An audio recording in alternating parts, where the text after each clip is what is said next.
Dear student, आज हम class 10th का एनसीईआरटी मैथ प्रश्नावली 1.3 का प्रश्न संख्या 3 को सॉल्व करेंगे। तो चलिए वीडियो को स्टार्ट करते हैं।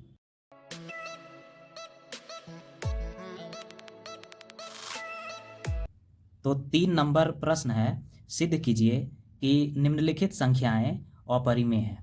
इसमें 3 क्वेश्चन है, 1, 2 और 3। तीनों प्रश्न को हमें अपरिमेय संख्या जो है सिद्ध करके बताना है। ठीक है, तो चलिए एक एक करके हम सिद्ध करना शुरू करते हैं। तो 1 नंबर प्रश्न है 1/√2। तो जो भी चीज़ कहा गया है सिद्ध करने के लिए, यहाँ कहा गया है अपरिमेय, तो ठीक इसका उल्टा मानना है। ठीक ना, तो यहाँ है माना कि 1/√2 एक परिमेय संख्या है, क्योंकि अपरिमेय हमें दिखाना है तो हमें क्या मान लेना है, परिमेय मान लेना है। 1/√2 एक क्या है, परिमेय संख्या है। तो परिमेय संख्या जब माना गया है तो 1/√2 को जो है P/Q के रूप में लिख सकते हैं। ठीक है, जहाँ क्या होगा, P और Q एक सह अभाज्य संख्या है तथा इसका जो कॉमन गुणनखंड होगा वो क्या होगा, 1 होगा। 1 के अलावे कुछ और नहीं हो सकता है। ठीक है, अब देखिए, अब ये 1/√2 और इधर है P/Q। अब इसको क्या करते हैं, पलट देते हैं, उलट देते हैं। तो पलटने पर क्या होगा, नीचे का ऊपर चला जाएगा और ऊपर का नीचे चला आएगा। इधर भी जो है 1/√2 जो है √2 ऊपर चला जाएगा और 1 नीचे चला आएगा। फिर भी ये परिमेय संख्या ही बचेगा। जैसे मैं आपको समझाता हूँ, यहाँ पर है 1/√2, ठीक है, और यहाँ पर है P/Q। तो पलटेंगे इसको जब, तो ये हो जाएगा √2/1 और ये हो जाएगा Q/P। ठीक है, तो P/Q जो है ये Q/P पहले था, P/Q अब हो गया ये Q/P। तो फिर भी ये क्या हुआ, परिमेय संख्या ही है ये। उदाहरण के लिए यहाँ मैं आपको समझाता हूँ। जैसे यहाँ पर P/Q जो है ले लिया 4/6।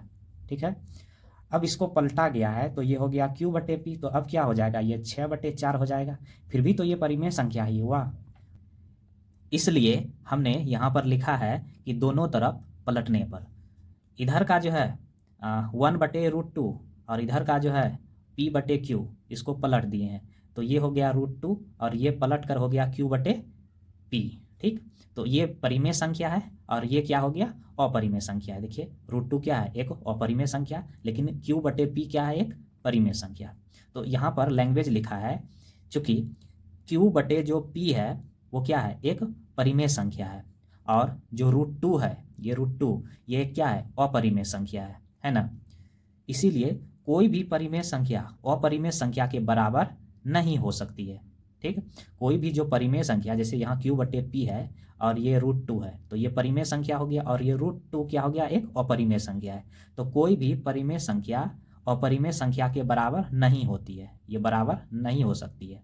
ठीक ना, इसलिए मेरा मानना गलत था कि जो माना हुआ था 1/√2 एक परिमेय संख्या है, यहाँ पर अभी माना गया था कि माना कि 1/√2 एक परिमेय संख्या है, तो मेरा मानना गलत था कि 1/√2 एक परिमेय संख्या है। अतः ये जो 1/√2 है एक अपरिमेय संख्या है। ठीक है, तो ये सिद्ध हुआ। ठीक, अब आता है सेकेंड पार्ट। सेकेंड पार्ट है, देखिए 7√5। तो 7√5 को भी क्या दिखाना है, एक अपरिमेय संख्या। ठीक ना, तो चलिए पार्ट 2 को हम स्टार्ट करते हैं। पार्ट 2 में यहाँ पर लिखा हुआ है कि माना कि 7√5 एक परिमेय संख्या है। जो चीज़ बोला गया उसका ठीक उल्टा मानना होता है। तो 7√5 एक जब परिमेय संख्या है, तो क्या 7√5 के बराबर में हम P/Q लिख सकते हैं। P/Q, P और Q क्या है, तो P और Q जो है P और Q एक सह अभाज्य संख्या है। ठीक ना, जिसका जो कॉमन गुणनखंड होगा वो सिर्फ 1 होगा, 1 के अलावे कुछ नहीं हो सकता है। तो 7√5 बराबर P/Q, तो √5 बराबर क्या हो जाएगा, 7 जो है √5 के गुना में है, तो इधर आकर क्या हो जाएगा, ये भागा में। फिर से मैं बताता हूँ, ये जो 7√5 बराबर P/Q है, तो √5 के बराबर में क्या लिखेंगे, √5 के पास जो है ये 7 गुना में है, तो इधर आकर ये हो जाएगा भागा में, तो 7Q हो जाएगा। ठीक है, 7Q।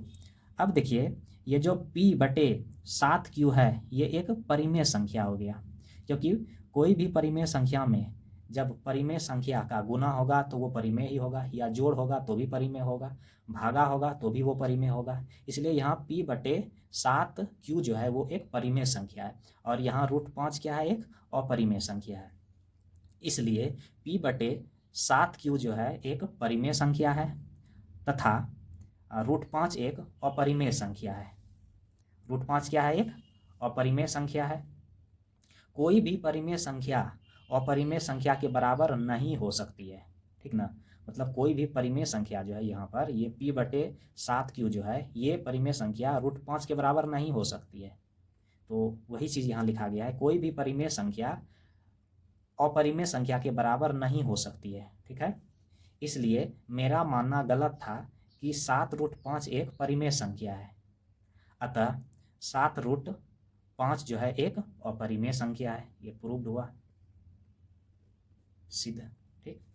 अब थर्ड नंबर क्वेश्चन है, देखिए यहाँ पर थर्ड नंबर, ये तीसरा पार्ट क्वेश्चन है। 6 + √2 को दिखाना है अपरिमेय संख्या। तो यहाँ पर देखिए 6 + √2 जो है इसको क्या दिखाना है, एक अपरिमेय संख्या। तो माना 6 + √2 एक परिमेय संख्या है। क्या है, परिमेय संख्या। तो 6 + √2 के बराबर क्या तब लिखेंगे, p/q नहीं, क्योंकि परिमेय संख्या इसको माने हैं, जहाँ p और q क्या है, सह अभाज्य संख्या है तथा कॉमन गुणनखंड जो होगा वो सिर्फ 1 होगा। ये बात लिखना बहुत जरूरी है। अब देखिए इस टाइप का जब भी कभी क्वेश्चन रहे तो क्या करना है, रूट वाले को एक तरफ रखेंगे, अब बाकी का जो भी संख्या होगा उसको बराबर के उस तरफ भेज देंगे।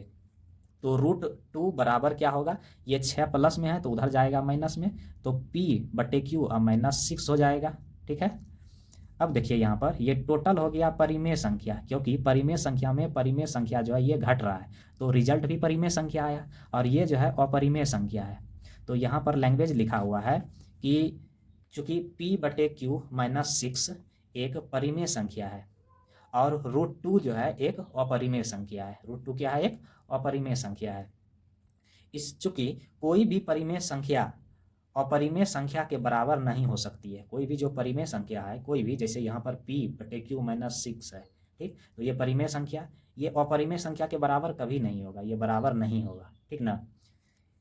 इसीलिए मेरा मानना गलत था कि 6 + √2 जो है एक परिमेय संख्या है, ठीक। अतः 6 + √2 जो है एक अपरिमेय संख्या है, ये साबित हुआ, ठीक। तो ये था क्वेश्चन नंबर 3 का जो है तीनों पार्ट को हमने अच्छे तरीके से आपको समझा दिया। आई होप आपको ये वीडियो पसंद आई होगी, तो लाइक, शेयर और सब्सक्राइब जरूर करें। मिलते हैं एक नई वीडियो में, तब तक के लिए धन्यवाद।